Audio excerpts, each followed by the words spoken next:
Allahu Akbar. Allahu Akbar. حي على الصلاة. Allahu Akbar. Allahu Akbar. حي على الصلاة. Allahu Akbar. Allahu Akbar. حي على الصلاة. I rise giving the highest of praise to the great God of the universe, Allah, and the highest of honors to his prophet, Noble Jew Ali, Islam. I also give honors to the forerunner Marcus Mosiah Garvey, who did warn and stir up the nations. I give honors to the Moorish Science Temple of America, subordinate temple number 19. I give honors to the office of the Grand Governor. I give honors to the office of the Lieutenant Grand Governor. I give honors to the office of the Chairman. And I give honors to the vanguards who keep the peace here. Give honors to all the ills and bays. And I give honors to the visitors that are with us this evening. And you know, I always love when my cousins from 13 Love community come and join us in the temple. So, you know, I give honors to Nine Son Amaru Bey, who also led me to the Prophet. And that's the 13th son, so I give honors to him as well. And you know, I just give honors to you know, all Moorish Americans who are teaching people their nationality, because you know, one thing we need to realize is that all of our brothers and sisters that we, you know, come in contact with each day, they're all Moorish Americans. We know that because of what the Prophet demonstrates to us in Acts 6. When he says, with us all members must proclaim their nationality, and we are teaching our people their nationality and their divine creed. So, you know, we're teaching them their nationality. That means they already have a nationality. They just don't know what their nationality is. You know, at this time, they're stuck in mental slavery. And they're stuck in the status of Negro, Black, and Colored, and African American, and other titles that allude to slavery. So our people do have a nationality, and you know, so what is their nationality? What shall we call him? You know, and it seems like every week I prepare a demonstration, and you know, the brother just comes and beats me to it. I don't know what it is, so many ethers. But what shall we call it? I'm not lying because I had it written down. That's all right, brother. Repetition is the father of learning. Repetition is the father of learning. So, you know, so often our various journalists find trouble in selecting the proper name for the Moorish American. So our prophet demonstrated, you know, what our nationality is. But you know, when people come here, when visitors come, and you know, we often have visitors, so they should leave knowing that they're not Negroes, Blacks, and Coloreds, because these titles were given to slaves by slaveholders in 1779 and lasted until 1865 during the time of slavery. If you have your Circle 7 Quran, please turn to chapter 47. We're going to draw from that just for a few moments. And that is Roman numeral XLVII. And I think if you, in the bigger copies, it's on page 87. Islam, what chapter was that again, sir? That's chapter 47. Chapter 47.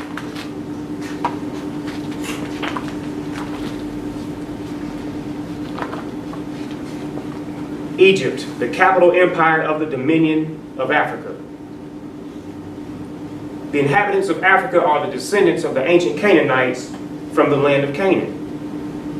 Old man Cush and his family are the first inhabitants of Africa who came from the land of Canaan. His father Ham and his family were second.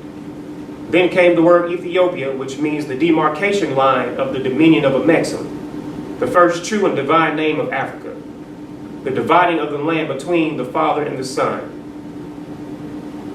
The dominion of Cush, northeast and southeast Africa, and northwest and southwest was his father's dominion of Africa. In later years, many of their brethren from Asia and the Holy Lands joined them. So, I don't know how many of us study the Bible or the Old Testament, but according to the Old Testament, After the flood and everything, Noah had 3 sons. Ham, Shem, and Japheth or Japheth, or however you want to pronounce it. Ham had 4 sons. His sons were Cush, Mizraim, Phut, and Canaan. So, in chapter 6, like we demonstrated earlier, the prophet teaches that the Moorish Americans are the descendants of the ancient Moabites who inhabited the northwestern and southwestern shores of Africa. The Moabites, in Moab means of the father or seed of the father. So the Moabites come from the line of Shem and Ham. How is that so?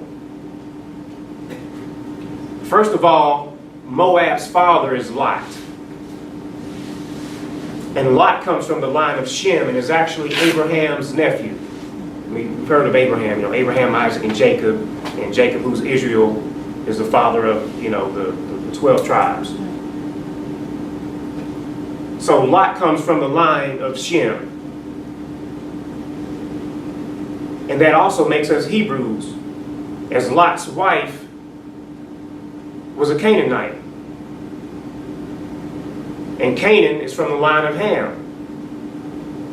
So that gives us a very rich ancestry. So, when you say, oh, Ham, Shem, Ham and Shem, it's both of us.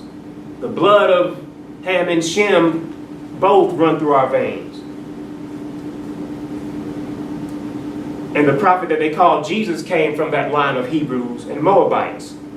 Key 27 in the 101s says, will you give in brief the line genealogy through which Jesus came? Some of the great fathers through which Jesus came are Abraham, Boaz by Ruth, Jesse, King David, Solomon, Hezekiah, and Joseph by Mary. Then key 30 says, what was the nationality of Ruth? And we all know what? That Ruth was a Moabitess. So when anyone and the grand governor likes to ask this question, name some famous Moors of history, and a lot of times I'm sitting there like, But now, we can give them some of these answers because the prophet has given us some of these answers. So let's continue with verse 6. The Moabites from the land of Moab who received permission from the pharaohs of Egypt to settle and inhabit northwest Africa. They were the founders and are the true possessors of the present Moroccan Empire, with their Canaanite, Hittite, and Amorite brethren who sojourned from the land of Canaan seeking new homes. Their dominion and inhabitation extended from northeast and southwest Africa, across Great Atlantis, even unto the present North, South, and Central America, and also Mexico and the Atlantis Islands before the great earthquake which caused the great Atlantic Ocean. So before the great earthquake that caused the Atlantic Ocean, our ancestors are here. And there are a couple things I want to just pick out from these verses 6 and 7, or really verse 7. It says their dominion and inhabitation. On the 1st of December in 1789, George Washington had written a letter to Sidi Muhammad, the Sultan of Morocco. And it reads, since the date of the letter which the late Congress by their president addressed to your Imperial Majesty, the United States of America have thought proper to change their government and institute a new one, agreeable to the Constitution, of which I have the honor of herewith enclosing a copy. A lot of times we miss that. They instituted a new government agreeable to the Constitution. And your eyes kind of, okay, George Washington. The time necessarily employed in this arduous task and the derangements occasioned by so great, though peaceable a revolution, will apologize and account for your Majesty's not having received those regular advices and marks of attention from the United States, which the friendship and magnanimity of your conduct towards them afforded reason to expect. The United States having unanimously appointed me to the supreme executive authority in this nation, Your Majesty's letter of the 17th August 1788, which by reason of the dissolution of the late government remained unanswered, has been delivered to me. I have also received the letters which Your Imperial Majesty has been so kind as to write in favor of the United States to the Bashars of Tunis and Tripoli, and I present to you the sincere acknowledgments and thanks of the United States for this important mark of your friendship for them. We greatly regret that the hostile disposition of those regencies toward this nation who have never injured them is not to be removed on terms in our power to comply with. Within our territories, there are no mines, either of gold or silver, and this young nation, just recovering from a waste and desolation of a long war, have not as yet had time to acquire riches by agriculture and commerce. But our soil is bountiful and our people industrious, and we have reason to flatter ourselves that we shall greatly become useful to our friends. The encouragement which Your Majesty has been pleased generously to give to our commerce with your dominions, the punctuality with which you have caused a treaty with us to be observed, and the just and generous measures taken in the case of Captain Proctor made a deep impression on the United States and confirmed their respect for and attachment to Your Imperial Majesty. So I'm going to stop the letter right there. What am I trying to demonstrate here? So in chapter 7, the prophet demonstrates the dominion of the Moabites and the Canaanites, and their dominion and inhabitation extended from northeast and southwest Africa across Great Atlantis, even unto the present North, South, and Central America, and also Mexico and the Atlantis Islands before the great earthquake which caused the Great Atlantic Ocean. And the so-called first president of the United States has acknowledged such in thanking pretty much the Moorish Empire for use of our dominions. There's one other thing I'd like to point out. And this is something something I came across. I was at a funeral, and we went, to a family member's house afterwards. And I came across this book. It's called America's Fascinating Indian Heritage.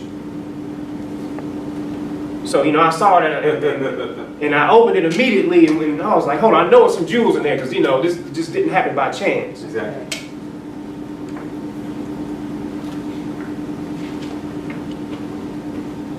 So we're going to look at it where it says the arrival of the Europeans, and just to give some, I'm in law school, so they're saying we have to cite all of our references and everything. So, this is the Reader's Digest, editor James Maxwell, and this was published in 1984. September of 1991. Arrival of the Europeans. By the time the Europeans arrived, the descendants of the prehistoric pioneers and later migrants had formed a wide variety of tribes. Clearly they were all related, but some of them were simply nomads, roaming the dry plateaus and deserts of the West, while others were forest dwellers who sustained themselves as hunters and fishermen. In the Southwest lived the farming people of the Pueblo country, inhabiting substantial cities of a stone or adobe. Along the Mississippi were the villages of the mound people, who built giant earthworks atop which they worshiped their gods. By this time, the Indians spoke many different languages, some as different from each other as Swahili from English. There were great variations in customs and traditions from place to place and tribe to tribe. The Europeans were greatly puzzled over these brown-skinned, befeathered people. I'm going to read that again, Sheik. I hear you. The Europeans were greatly puzzled over these brown-skinned, befeathered people. We're going to get to the good part. In 1512, Pope Julius II proclaimed that the Indians were children of Adam and Eve, hence human beings. More fanciful Europeans theorized that these strange people, unlike any other they had seen in Europe, Africa, or Asia, might have been refugees from some old world catastrophe, such as the fall of Carthage, the sinking of Atlantis, or the scattering of the children of Israel. Scholars profess to find linguistic similarities between the red man's tongues and those of the ancient Hittites, the Phoenicians, and the Welsh. So here in this book, America's Fascinating Indian Heritage, they're describing the first inhabitants as brown-skinned, befeathered people who were here before some old world catastrophe such as the fall of Carthage or the sinking of Atlantis. The Prophet Noble Drew Ali tells us that their dominion and inhabitation extended across northeast and southwest Africa, across Great Atlantis, even unto the present North, South, and Central America, and also Mexico and the Atlantis Islands before the great earthquake which caused the Great Atlantic Ocean. Didn't the prophet say he was going to make the European tell the truth?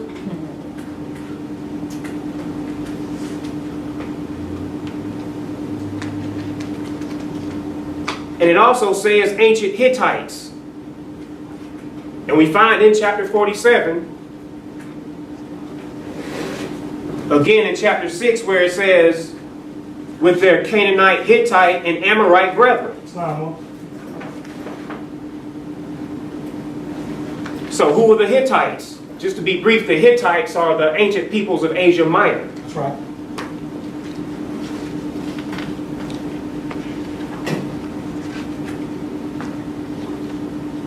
So, again, like I said, we're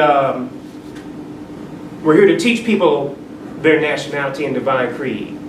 And since the sheet, he gave my demonstration, but I'm gonna keep it going. Nationality is that quality or character which arises from one belonging to a nation or a state. That's right. Come on with it. So a Negro or a colored person is a stateless person. That's right. Working. A black person is a stateless person. Working. And our people are not Negroes and our people are not black people. That's right. Say it again. So we should not address them using those terms. And like the prophet said, we need to learn to love instead of hate, and remember the relation that binds us to love and unity. Amen. Do we have any questions? Yes. What was the name of the book, brother? America's Fascinating Indian Heritage. It's by Reader's Digest. America's Fascinating Indian Heritage. America's Fascinating Indian Heritage. And it was published in 1991.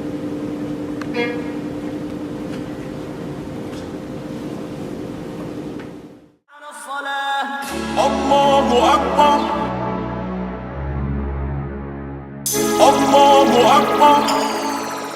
حي على الصلاة Allahu Akbar. Allahu Akbar. حي على الصلاة